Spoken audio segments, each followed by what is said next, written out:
I'm very excited to have Dr. Hine here today, and he's over at Ames, our neighbor to the southeast-ish. And so Dr. Hine, if you'd like to take the stage, that'd be great. Hi, I'm Butler Hine. I'm the LADEE project manager. I'm going to talk about the mission today and some of the technologies we demonstrated. I'm not going to talk as much about the science results. The mission just ended a couple of weeks ago, but the science data analysis is happening over the next year. So this is a kind of a snapshot of the mission. We had two objectives. One is measuring the lunar dust environment. The other is measuring the atmosphere or exosphere. It's a collisionless atmosphere, so it's a boundary layer exosphere around the moon. That's one of the first questions I always get is, well, the moon has no atmosphere. Well, it actually does, and most of the moons around the solar system do as well. So it's a very interesting scientific topic about characterizing them, and they're very delicate, so they're easy to disrupt.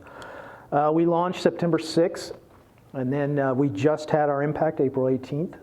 So it was a short mission that was by intent. It takes a lot of fuel to fly low over the moon. I'll talk about the orbiter and the science instruments. We pioneered a lot of firsts on this mission. The launch vehicles, first flight of this launch vehicle. It's the first planetary launch out of this new launch site. It's actually not a new launch site, but for planetary missions it is. But before I start on LADEE, I wanted to go back, especially for this audience, and tell you where LADEE came from, because it was an interesting story about where it came from. Ames was looking at ways to make spaceflight less expensive. That's one of the scourges of spaceflight, is it's so expensive that it's an incredibly high entrance barrier. And one of the things that limits the amount of science missions that NASA can do is the cost of each mission. And it's because of the traditional way we do NASA missions. So one of the things we were trying to do in the 2005-2006 timeframe was come up with ideas for how to do missions at much lower costs than they were traditionally done. And so some key ideas from that effort were design general multi-purpose architectures, multi-mission architectures. In the past, missions are kind of custom designed. So think of a spacecraft as a custom design. Every time you almost start from scratch and you custom design it. Now, commercial spacecraft for communication satellites, for instance, they do have reuse of spacecraft architectures. But science spacecraft typically are designed almost from scratch every time. Invert the pyramid was a big thing we were proponents of. The normal way NASA does missions is you define the science goals, and then you define the instruments that are going to do the measurements, and then you design the spacecraft to accommodate the instruments. So that's this pyramid. It's a top-down pyramid. Inverting the pyramid means designing something, a bus that's capable of multiple missions, and then choosing the science that can fit into the bus. So it's inverting that classic flow. And what that does is, instead of custom designing spacecraft, you actually can save costs by having a multi-mission design spacecraft that you then tailor the science to. And then the other thing was, NASA engineers love to design stuff from scratch. I'm sure Google engineers have the same characteristic. It's classic. One of the things we try to do to save cost is not design anything from scratch if we can help it, but take advantage of this ecosystem of space-qualified commercial components that are out there. And so what came out was this Ames modular common bus concept. And these were the project guidelines. I'm not going to go into all of them, but some noteworthy ones are develop missions with multiple destinations. If you can design one spacecraft that can do things on the surface of the moon, around the moon, Lagrange points, even out to Mars orbit, you have a lot of science destinations you can do with those. The other thing, number 3, is utilize cost-effective launch vehicles. If you go with the standard heavy launch vehicles that we're used to, especially back then, the Atlas V and the Delta IV Heavy, they're very expensive. In fact, the launch vehicle is so expensive that it only makes sense to fly either lots of small spacecraft on it or one big, expensive spacecraft to justify the cost. And so we were going after some of these new launch vehicles. Falcon 1, SpaceX had just had successful flights of the Falcon 1. We were going after that. What we wound up using for LADEE is Minotaur V. I'll go over that in a minute. I'm going to skip some of this other stuff. So the common bus requirements that we had were we had to be compatible with a range of launch vehicles. The critical mass and volume constraints derived from the Falcon 1 back then. And the ESPA is a way to have multiple missions flying on a single larger launch vehicle. Mission duration turns out to be a big driver. If you design for short missions, then you don't have to make your components as space hardened as you do for long-lived missions. If you're going to go for a 10-year mission, 20-year mission, the component cost goes way up. If you're going for a 1 or 2 year mission, the component cost goes way down. And then the targets, lunar orbit, lunar surface, anywhere on the moon, Earth-Moon Lagrange points, near-Earth objects, and then anything within the Earth-Mars orbits. This is the design evolution. This is really interesting because when you take those goals or requirements and you break them down, you think, well, I've got to design a lander because a lander is a unique thing, and then I've got to design an orbiter. And the team actually we started with those two branches. We evolved, this is the design evolution over time, over a 1-year period, and we evolved the evolution, and then kind of at the end, we were looking at how to address manufacturing costs. And one of the things you can do with manufacturing costs is have your design be modular. That does a couple of things. You can sink non-recurring engineering costs once and then reuse the modules, but you can also work on the modules in parallel so that you don't have this serial dependency. A lot of times the mission schedule will have this serial dependence of work on this, before you work on this, before you work on this, and that can stretch out your timeline. So we were trying to address the work on things in parallel. When the design team was doing that, they realized, hey, these are common modules that can cross over between landers and orbiters. So I actually don't have to design a lander and then separately design an orbiter. I can have one set of modules that can actually do both. And so that's what you see at the right. On the right, you see the modules, the classic modules within this design. You have a bus module, which contains most of the active electronics, power for the system. You have a payload module with reaction wheels for fine attitude control. And then you have 1 or 2 or 3 extension modules, and then the prop system is designed with standard interfaces so that multiple propulsion systems can be used, and they have common interface and control points. And then obviously if you're a lander, you have to have legs. So on the left, you can see 4 different configurations of this design. You can see a 3-stack orbiter at the top. You can see a mini stack and a medium-sized stack lander. And then you can see a near-Earth object rendezvous, which you're trying to maximize your delta V, which means you're minimizing your mass. So this is what the common bus architecture looks like. We had a skunk-works team. There were 12 of us that were tackling this. First thing we did was we prototyped some of this. Because we had lower performance launch vehicles in mind, we wanted it as light as possible, so we went with a carbon composite structure instead of an aluminum or titanium structure. You can see our early prototypes here.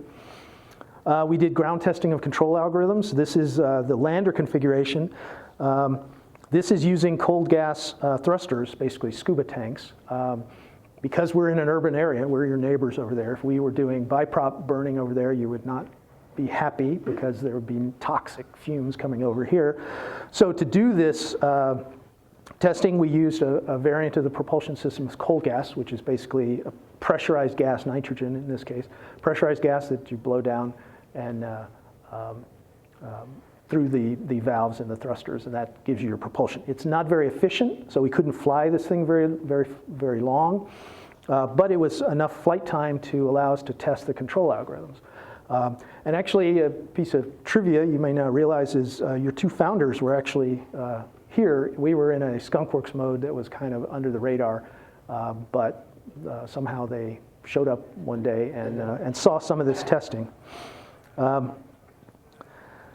And now back to LADEE. So that was the start of the common bus design and the prototype testing in a terrestrial prototyping mode. Because of that, it looked like the concept was viable. So the first thing, which is always the hardest thing with a new bus design, is getting a chance to actually fly it in space, because flying things terrestrially is much, much easier than flying things in space. You don't have the problems with thermal, and you don't have the problems with temperature swings that you do in space, and vacuum, et cetera. So at that time, this was in 2008, NASA was planning for significant human activities around the moon. And one of the problems with significant activities around the lunar surface is it disrupts that pristine exosphere environment, dust and exosphere environment. So there was a goal back then to measure the environment before human disruption. So that's what actually started LADEE, was to do these measurements before the human activity actually got to be pretty strong. The LADEE guiding principles we used, we designed the spacecraft to be single string. So we, instead of having true redundancy, which a lot of spacecraft have true redundancy, you have an A set and a B set on everything, avionics, sensors, everything. We had single string, which meant everything was critical, but we had functional redundancy. So if we lost something, we had a way for something else to take over its functionality. I already mentioned the avoid new design, use commercially available box level components. One of the things that NASA loves to do is take a vendor's proven design and say, we're going to make you make a change to it. And that, of course, makes the cost go up and eliminates that reassurance you have that it's flown before. So we said we're not going to do any of that. Some controversial ones was minimizing complexity. We have no deployables on this. You'll see in a moment that this has body-fixed solar arrays. Your classic view of a satellite is this folded arrays at launch, and then once you get on orbit, the arrays deploy, and you have the solar collecting area in a deployed fashion. Well, deployables, or any kind of articulation on a spacecraft, is a failure point. And so it costs a lot of money, and it's a place where something can fail. So we designed that out. We have body-fixed solar arrays all around the spacecraft. What that did as a side benefit was have a very simple safe mode. With spacecraft, you have your normal operating mode, but you always have something called safe mode. So if the spacecraft has a problem, it'll drop back into a control routine that is very robust. And that control routine is designed to keep the spacecraft safe while you figure out what's wrong with it, and then you come out of safe mode into the normal mode. Well, most spacecraft, since they have deployed arrays, that means the arrays have to point at the sun. You also tend to have hot sides and cold sides, and you have to make sure your hot side is warm and your cold side is cold. And safe mode has to work guaranteed with no question. So what that means is that some spacecraft, 90% of your software development effort is around that safe mode code. And then 10% is around the bigger code that is your nominal run code. We intentionally made our safe mode very simple so that our safe mode was not the driver for our software development effort. And then the other thing we did, which is kind of a 50-50 split within the community, is launching powered off. Some people love to launch powered on. The spacecraft is awake and alive when it's launched. And then some people, like us, wanted to launch powered off so that when the spacecraft separates from the launch vehicle, it wakes up. So this boot up sequence, where you do the boot up, can be controversial. If you want to launch powered on, you have to ensure that nothing the spacecraft can do can affect the rocket in any way. And since the rocket is around humans, you have these 2 or 3 levels of inhibits you have to design into your system so that no matter what happens, you can't release toxic fuel, you can't generate a spark, you can't have an inadvertent radio transmission. Can't spin your reaction wheels. All of those inhibits cost a lot of mass, and we were very mass constrained. So we made the decision to launch powered off so we wouldn't have as many inhibits that we had to deal with.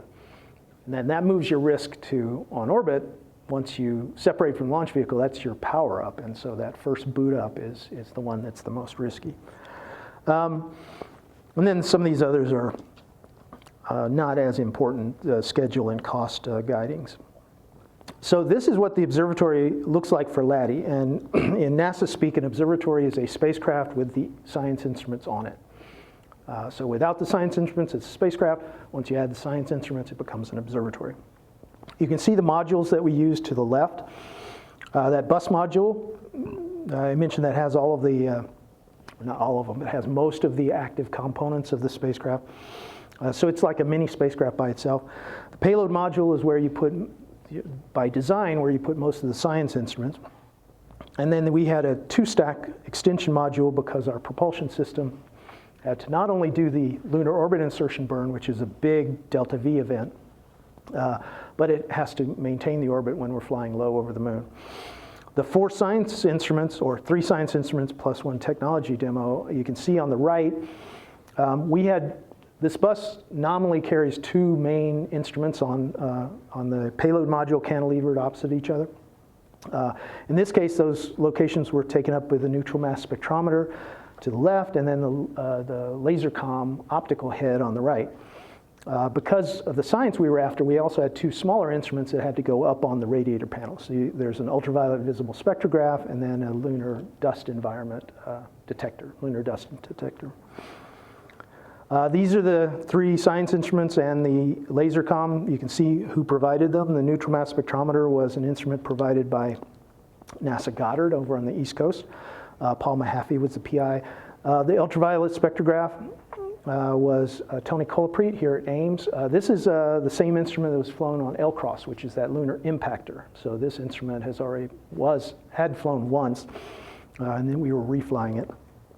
The dust experiment was a in situ dust impact detector, so it measured dust by the impacts onto the aperture. And then the laser communications demo, this was first flight of an optical comm system. It was actually a very aggressive experiment to try to close the loop at lunar distances, which pointing is very difficult at those distances with the spot size of the laser. And I'll tell you a little bit more about that part of the mission. Here are all the external components. You can see the main thrusters, that bell that you see at the bottom. The reaction control system are the pairs of thrusters on either side off of the CG, so you get full 3-axis control of the attitude. You have the laser comm, and you have the neutral mass spectrometer in the prime instrument locations. And then up top, you have the extra instruments, but you also have the omni antenna, top and bottom, and then medium gain antenna. Those are new technologies I can talk about. The star tracker cameras, we have two heads because when you're flying low over the moon, one head is usually always blocked, so you need 2 heads when you're doing attitude determination. And then you'll notice the body fixed solar panels. So we have solar panels all around the spacecraft, and you see the slight cant at the top. That's so that there's really only one orientation that you don't get power positive, and that's if the sun is pointing right up the main engine. That's the only way you can not get power to the system. And that leads you to this simple safe mode, because instead of having an active pointed safe mode, we can have a random tumble. We can be safe in a random tumble. In fact, we like random tumbles or a random spin. It keeps us nice and toasty, and it keeps power. If you look inside the spacecraft, that top plate, which we call the radiator panel, but there's so much crap on there, you don't radiate heat very well off of that thing. Our thermal lead refuses to call it a radiator panel because he says it doesn't radiate well. But you can see at the top, to the top left, that's the view you saw before: star tracker cameras, LDEX, UVS, the Omnis, etc. If you flip that plate over, you see on the right, the Star Tracker digital processing unit. That's the controller for the Star Tracker. You see the transponder, the S-band RF transponder there.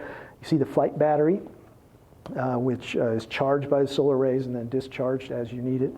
And then the integrated avionics unit. The integrated avionics unit is a 3U compact PCI chassis, but it's designed for flight. So it not only has the flight processor, has storage on board, and a lot of I/O, but it also has the power distribution system. So the switches that let you shift power from the arrays to the battery or power out to all of the components.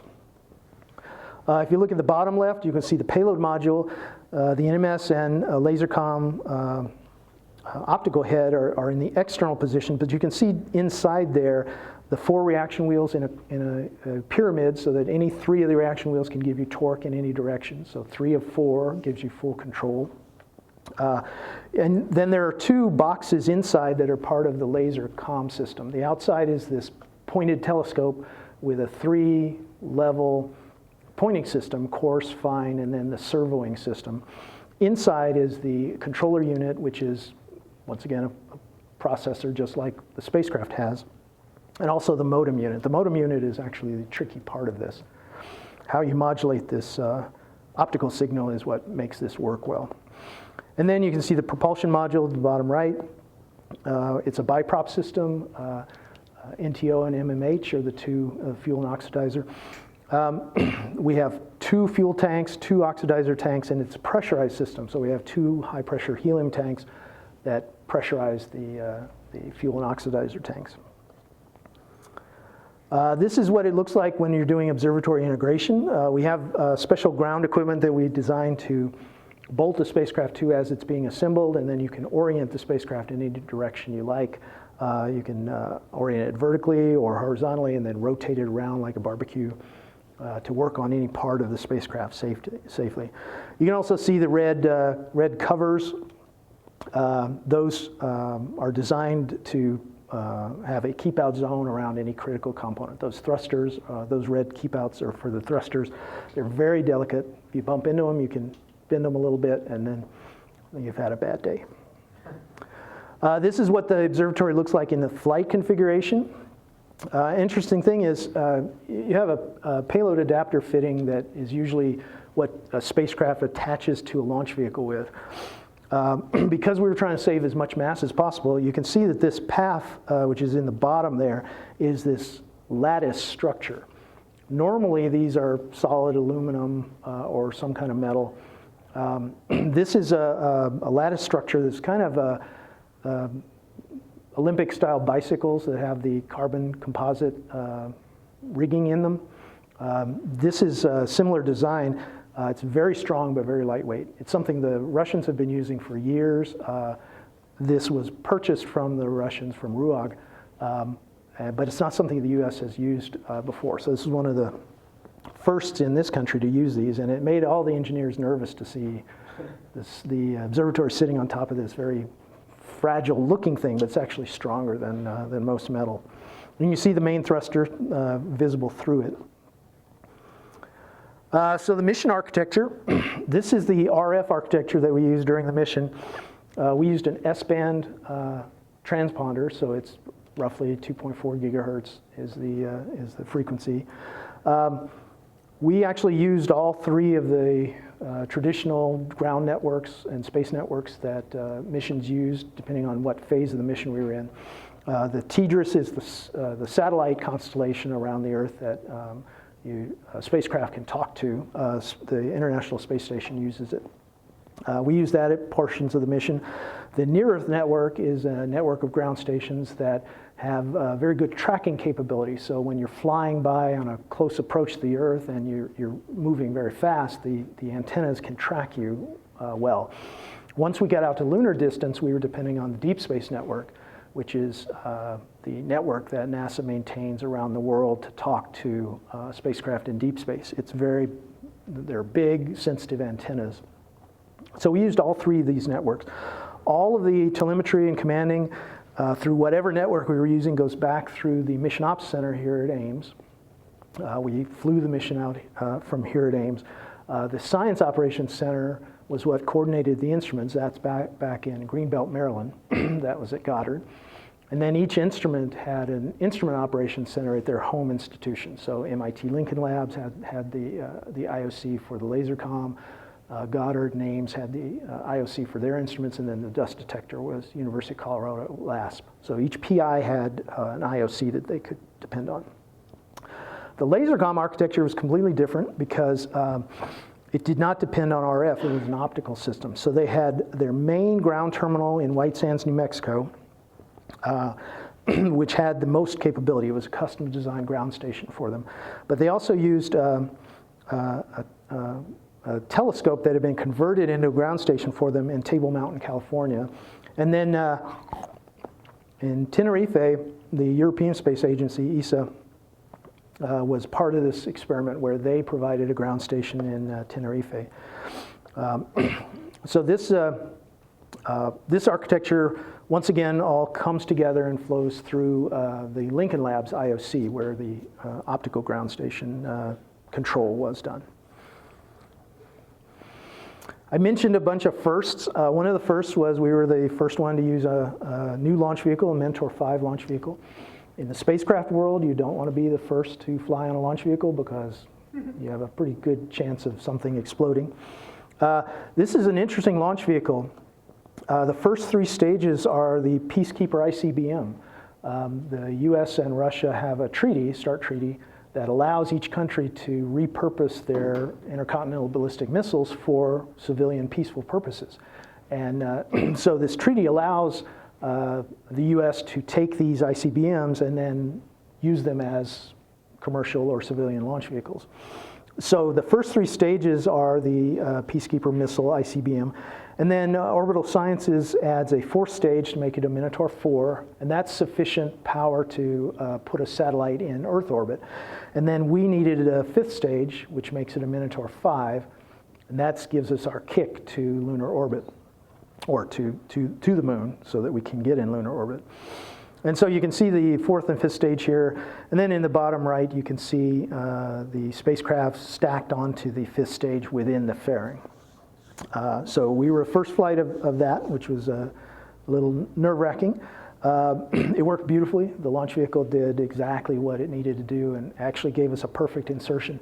Normally launch vehicles that are liquid-fueled are more precise than the solid-fueled. These are all solid rocket motors. So we expected a poor insertion and had to carry extra fuel in case we'd gotten a poor insertion. But the launch vehicle gave us a perfect insertion. We launched out of Wallops Island, Virginia. Even people who lived there weren't really aware that they had a launch site that close. It's within sight of Washington, D.C. In fact, our launch was visible up and down the East Coast. The reason we flew out of, or launched out of Wallops Island is because the START treaty specifies the locations you can launch from. So each country, since it is an ICBM launch, the other country wants to know where it's coming from.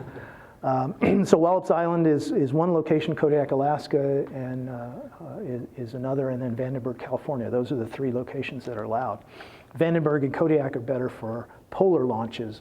So since we're going to the moon, we had to launch off of the East Coast, and Wallops Island was the launch location that was allowed under the treaty. This is what the observatory looks like just prior to encapsulation. Encapsulation is what happens when you're fully stacked, checked out, and you close the fairing on the spacecraft. So you can see that the fairing in 2 parts, and then you can see the final stack to the right of the launch vehicle. We launched September 6th. It was a night launch. It was beautiful.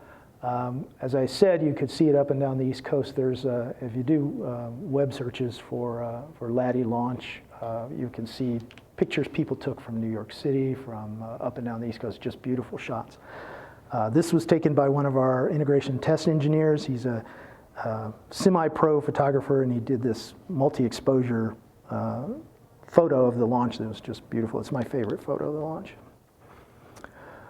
Here's a summary of the launch events. You can see the track we used. We went out over the Atlantic and flew over parts of Africa before we finally did our final staging and left Earth orbit.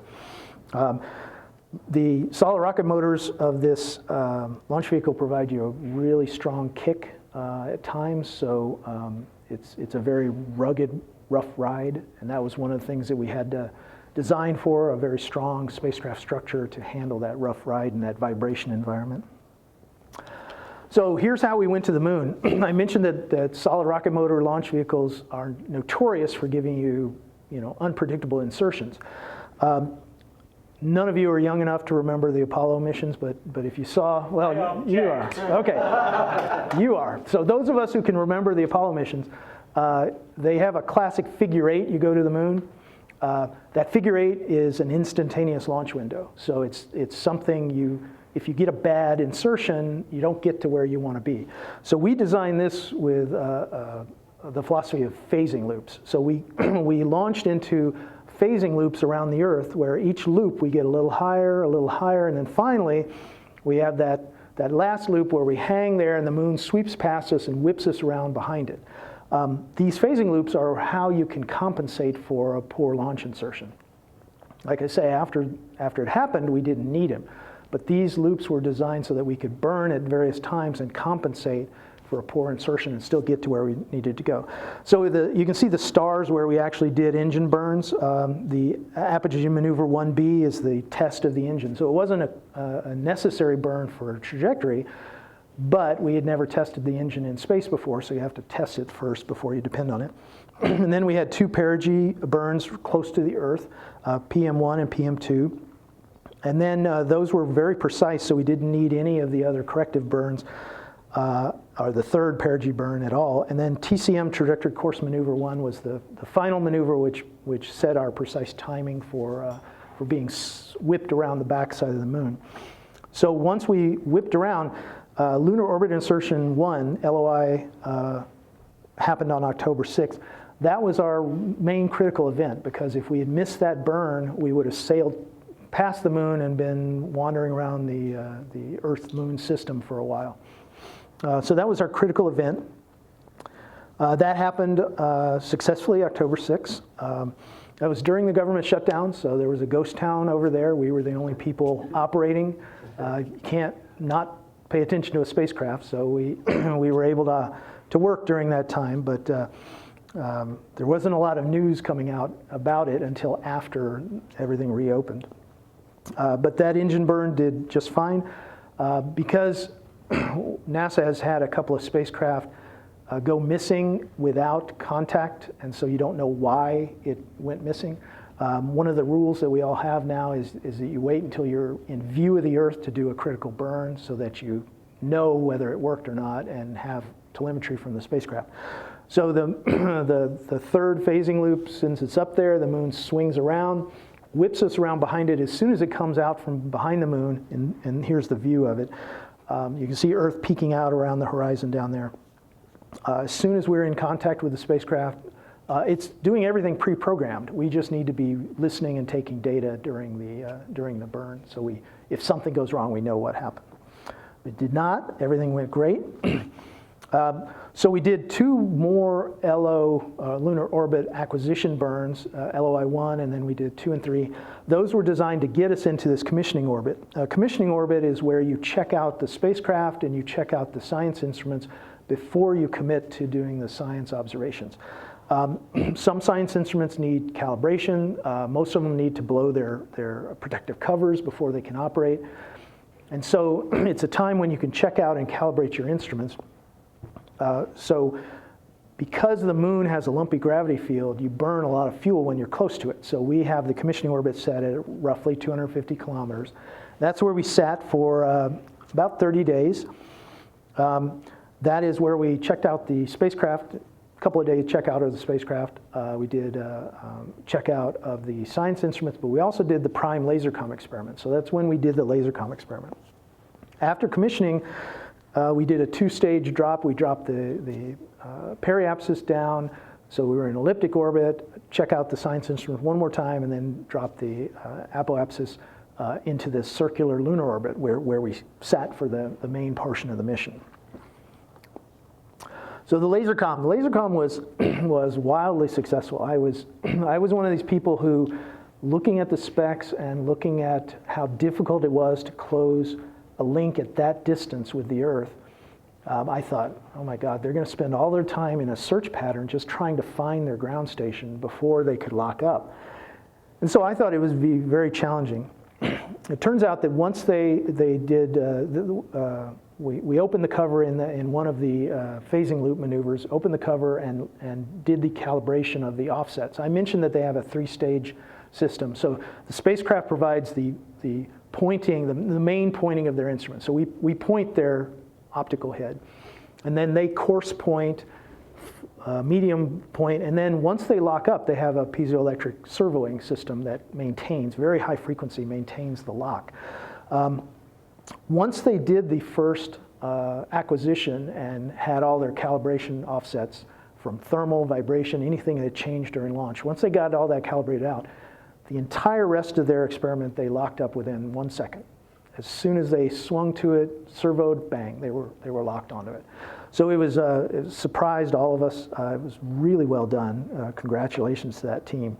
What they were able to demonstrate, you can see some of it here. They were able to do 622 megabits per second downlink from the moon, 20 megabits per second uplink. It's designed to be asymmetric. You want more data down than you want up, so that was perfect. The time of flight measurement, less than 100 picoseconds accuracy. That's very important for ranging. One of the things you do to determine your orbit around the moon is you do tracking and ranging of your transponder. We weren't depending on LaserCon for that, but what they demonstrated was orders of magnitude better ranging and tracking than you can do with an RF system. They also, what's not on this page is they also demonstrated some things that are very practical for use in future missions. They demonstrated that they could acquire and lock up their signal without the RF back channel.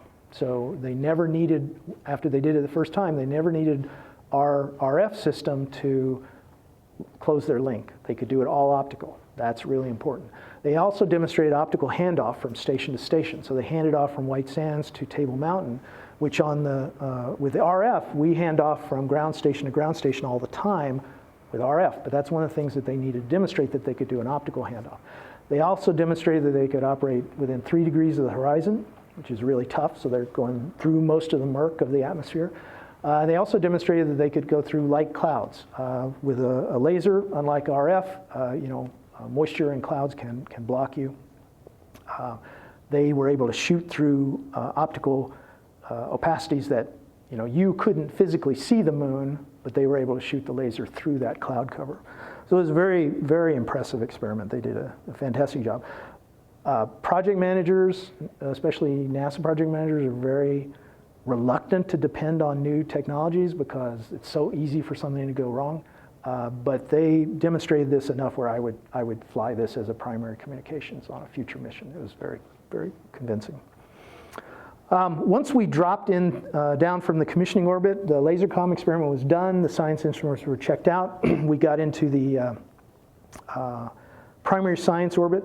You can see, we referred to this as the Sea Dragon. You can see the backs of the Sea Dragon there. This is because flying low in this lumpy gravity field, you never have true circular orbits. You're always being moved up and down by the gravity field.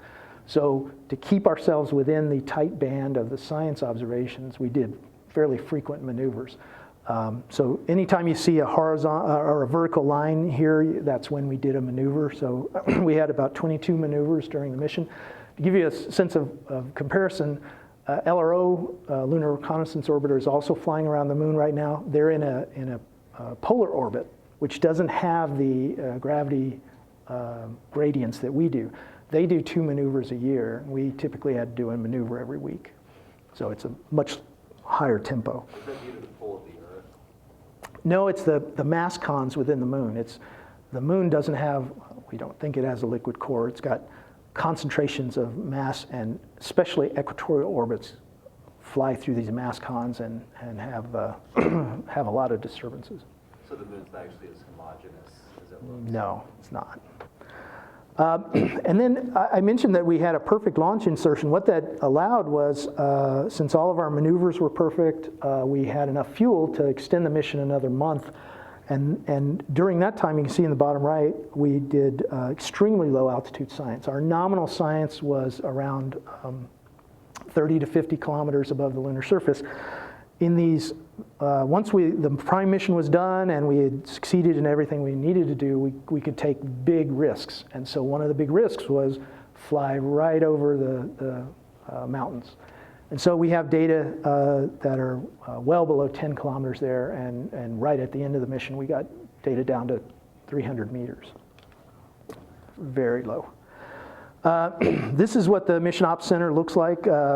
We were split into 3 rooms. These views are of the main MOCR, what's called a MOCR over here at Ames. These are the folks that were sending real-time commands to the spacecraft. We also had an engineering team that was always watching all the subsystems in another room, but these folks were the ones that were actually actively commanding the spacecraft. We had to develop some interesting software tools. The activity scheduling is very difficult for LADEE. This is a tool that was it's kind of a child of a tool that was developed for the Mars missions, where you put your activity timeline and then there are resources attached to each activity, and you can deconflict the resources and see what resource usage against your available and your margins.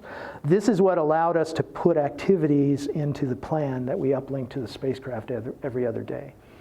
So that which instruments were on, which were off, what the spacecraft was doing, what attitude it had to be in, what its power state was, et cetera. That was all with this called LAS tool, LADEE Activity Scheduling System tool. We also did high precision predicted position. I mentioned LRO is flying around the moon as well. They have a nice camera, and so one of the things that they did was try to image us as we flew by. So this was an 8-kilometer pass where you can see in the bottom left the 2 spacecraft orbits. So they're flying, each one at 1.6 kilometers per second, and they're crossing. And so the camera was able to actually take a picture of us. You can see in the top right the raw picture, and then superimposed in the bottom right is the spacecraft attitude against that picture. So you can see the illuminated solar rays, you can see the thruster, et cetera.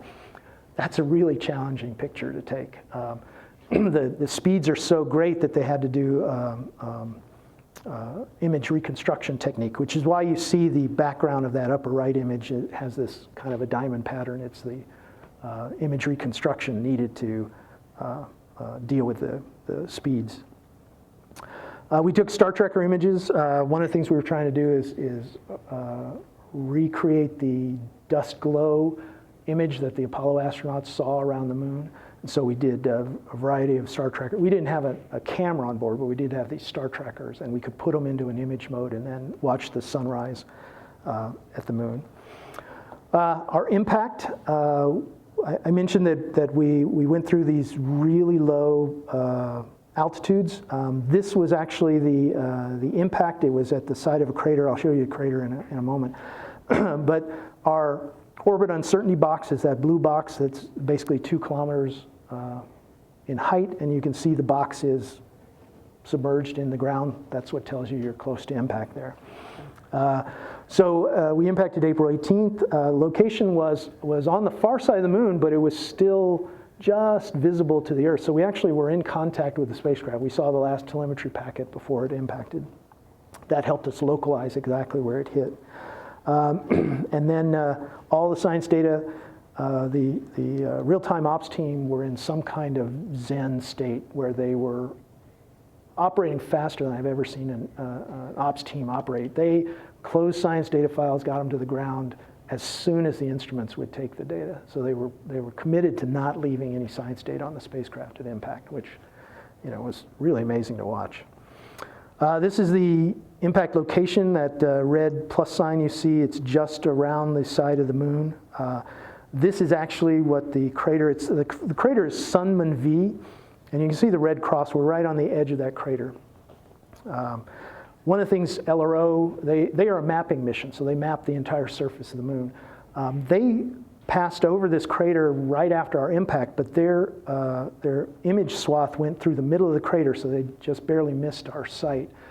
So they map every site 28 days later, so we're waiting to see when they pass over again to see if we left a scar or any kind of debris on the surface. But our impact speeds were so high, most predictions are we vaporized and we didn't leave, physical chunks anywhere.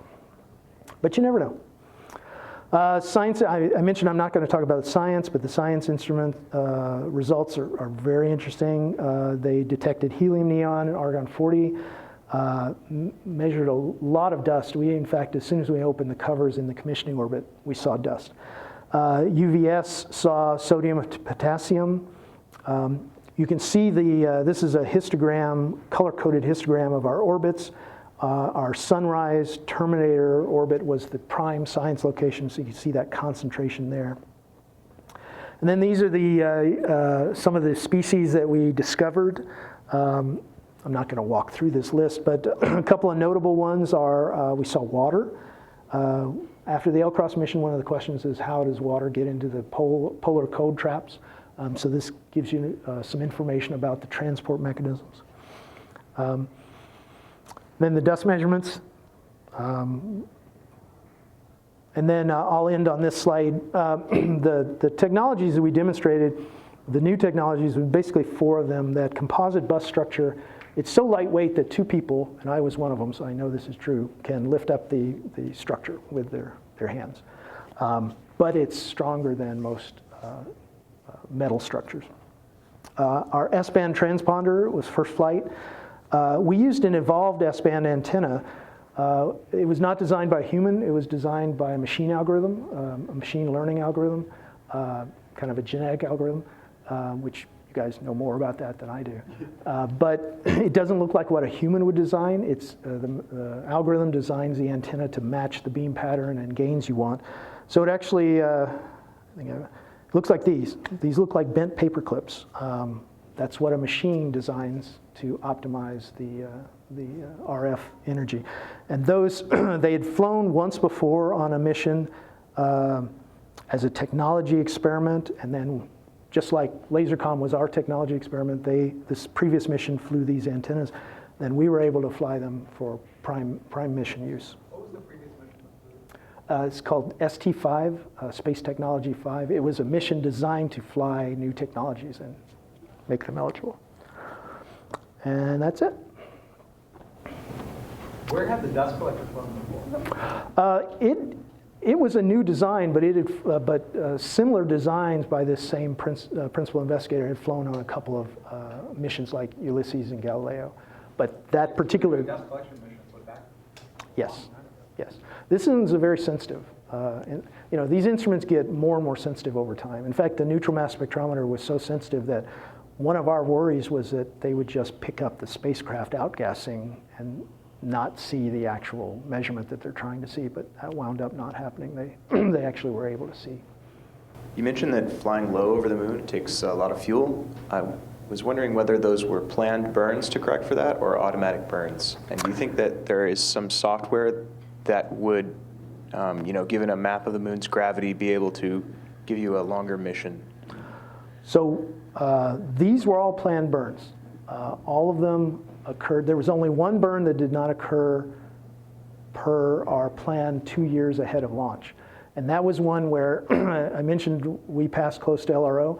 We actually had a passage that was scary close. It was within 3 kilometers. And so we had to do a divert. We had to move away from them. And so our planned burn would have put us very close. And there's too much risk of impact, even though the probabilities are low. So we adjusted that burn to happen a couple of days later so that we would not have that. But aside from that adjustment, these were all planned in advance. The software that allows us to plan these burns is very precise now, especially Grail mission, which impacted a couple of years ago. Was a gravity field mapping mission. And so the gravity field map that Grail produced is what you can use for missions like LADEE to do very precise predictions. Just so you predict you're going to waver up and down, you still have to do something about it. So those 22 maneuvers that you see, those vertical lines there, were what we had to do to keep ourselves within the band that we needed to be for the science observations. It looks like it's almost always making your orbit more elliptical, isn't it? Yes, more eccentric, I mean. Yes, that's why there are no true circular orbits around the moon. The gravity gradients will move you into an elliptic orbit, and so you can see if it got too elliptic, we would pull it back closer. Sometimes we would allow the opposite side of the moon altitude to grow so that the side around the sunrise was where we needed to be. And also what you can't see in this plot, these are just altitudes, but the orbit also, we're equatorial orbit, the orbit will clock. So it will, the periapsis will clock around the moon. And we needed that periapsis to stay at the terminator.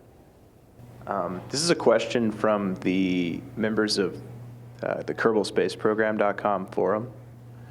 I let them ask questions on my behalf of you. So Okay. they want to know, do you think any of the cost-saving features such as the composite modular design will be used elsewhere in NASA in the future? Yes, we have, there's nothing concrete on the books yet, but we have 2 or 3 concepts in development that are going to be proposed for flights. As I mentioned, this bus design can be used for almost any class of mission between Earth and Mars orbit. And so there are some proposals to use it to go to Mars, to go into the vicinity of Mars. It can't land at Mars. It doesn't have that capability, but it can go into the vicinity of Mars. Near-Earth asteroids is a target. Lagrange points to set up an instrument and keep it at the Lagrange point, those are good. A couple of the Google X Prize teams have looked at either the bus or derivatives of the bus for some of their designs. So there's lots of concepts out there. I don't know which one will be chosen next. Can't tell yet. So is that guy at MIT planning to send his laser comm to Mars? Well, that laser comm was designed for a class of missions that were near Earth, including the moon as near Earth. There's another laser comm design that hasn't flown yet, but is done down at JPL and Caltech that is on target to try to close the loop for Mars. Does the lunar atmosphere seem to be less sensitive to human activity given the almost complete lack of measurable changes from Chang'e 3? Yeah, that was interesting. Although we were set up, our instruments were set up to measure any disturbances from the Chang'e 3 landing. They were masked a little bit because when we were looking, it was also around a meteor shower, which naturally kicks up a lot of material. So we did not see anything that we could definitively say was from the Chang'e 3 lander, but we did see a lot of activity. It's just ambiguous whether it was that meteor shower or whether it was the actual lander. LADEE had to endure an eclipse. Given that it was a relatively short mission, why was this not avoided to just basically save weight and use a smaller battery? We actually did design it to avoid that eclipse. What you're talking about is an eclipse where the Earth is between the sun and the moon. So we went through hourly eclipses through the mission. So it was designed and scaled for those hourly eclipses. What happens in the bigger eclipse, which happens twice a year roughly, is the Earth shadow falls on there. So you stay in eclipse for a lot longer. And the eclipse that just happened around April 15th was a roughly 4 hour total darkness for us. We planned the mission so that we could accomplish the full mission and miss that eclipse. It was only because the launch vehicle gave us a perfect insertion and then our maneuvers were perfect that we had that extra month. And so that's what allowed us to try the eclipse. We actually went, as an engineering test, we went through that eclipse with our systems in pretty much normal mode just to see if it was a big limitation. And with the exception of being able to test the propulsion system coming out, everything pretty much worked just fine. We never actually went dark and had to reboot. That was one of the things you worry about. The system stayed up and functional. But we did, since this eclipse was such a strong driver of the power system, we did design the prime mission so that we avoided that eclipse. For that. Yeah. Thank you. Thank you.